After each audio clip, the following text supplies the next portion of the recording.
Whew. I'm beat. I came here early this spring and I saw those big dead canes I was telling you about. That's a good sign for the large blackberries, and I knew there was a patch down there and 2 more patches down this way, but I picked that first patch and it was sticking out like a sore thumb, and I got down here and I knew they were in here, but I couldn't see them. And all this other weed, I don't know what this stuff is, it's pretty common though, it had grown up above them and you couldn't even see them. But I knew they were here and I started pushing this brush aside. And sure enough, I mean, maybe you can make out where I went back in. But all this pokeweed and other weeds grew up and hid all these big blackberries. And since I knew those canes were here this spring, I dug in there and got to them, and there isn't a whole lot of canes in there, but the majority of them were ripe, and the critters hadn't ate them all as with the other patch. But I did end up with a gallon.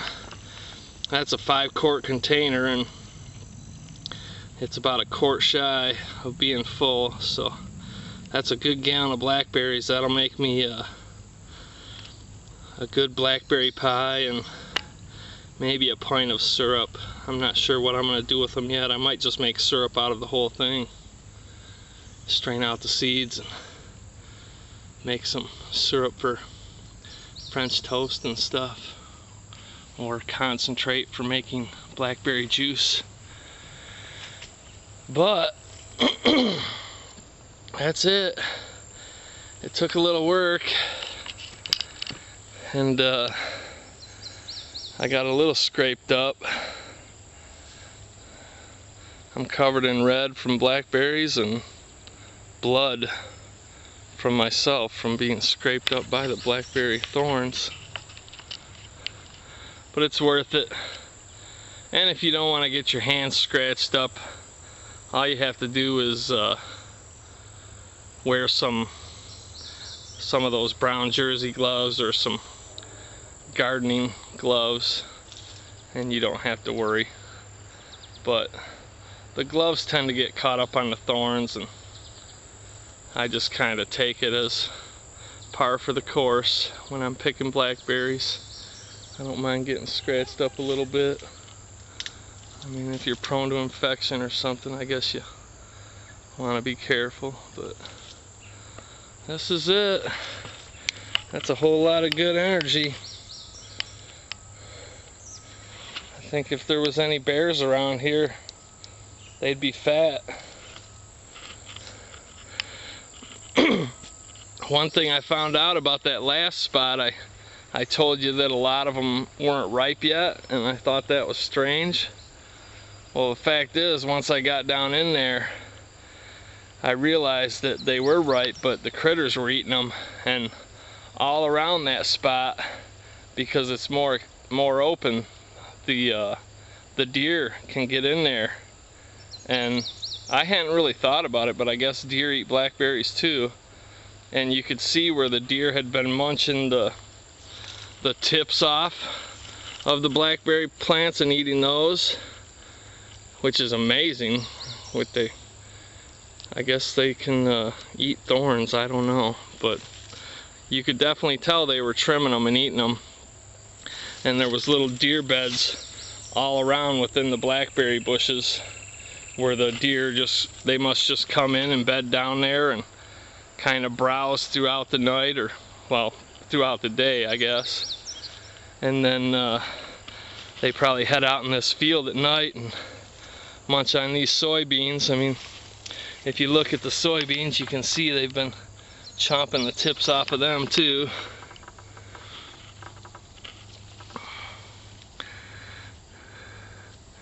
There's more of that buttonweed. That must come mixed in with the soybeans that they plant or something. I don't really know much about that, but it's kind of funny that I found a bunch of those ground cherries and a bunch of that buttonweed around the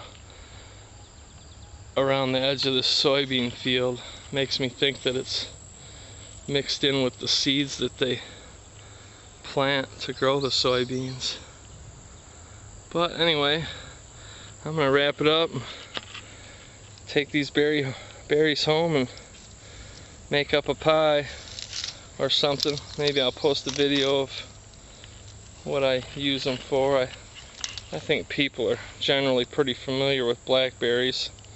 It's kind of funny, I go online and you visit these forums and websites and you talk to people and they all sound so interested in wild edibles and they all go out and they hunt and gather, but around these parts nobody does that. It's amazing, you know. There's all this free food just sitting there. I mean, right down the street there's a big there's an orchard where they have you pick raspberries and such, and people will go in there and pay to pick the raspberries themselves when all they got to do is go right down the street and just pick them for free. I don't get it, but it's weird. It's good for me because I can pretty much go out and I have all this stuff to myself. I get a lot of competition when mushroom season comes, though. There's quite a few people around here that hunt mushrooms, but apparently there's not very many that harvest wild plants for food, and there's just so many. I tried to piece together a little video of all the plants I found on the way out here. I didn't do a very good job of it, so on the way back I think I'm gonna just take quick short videos and just do a quick picture of the plant and name it off and not go into the uses or anything, just to give you an idea of how quickly you can find a wide variety of wild plants and stuff. It's all about just getting out there at the right time and picking them when they're in season. I think I hear a deer coming through the woods right now. He's probably heading back to that blackberry patch to see what I was doing. I probably scared him up out of there when I came in, but I wasn't paying attention and didn't hear anything. It looked like there was 5 or 6 bedded down in there. We have a lot of white-tailed deer. That's pretty much our only big game in this part of the state, white-tailed deer. And there's a few coyotes and stuff, but there's not a lot of critters out in the woods that could eat you or cause you any harm.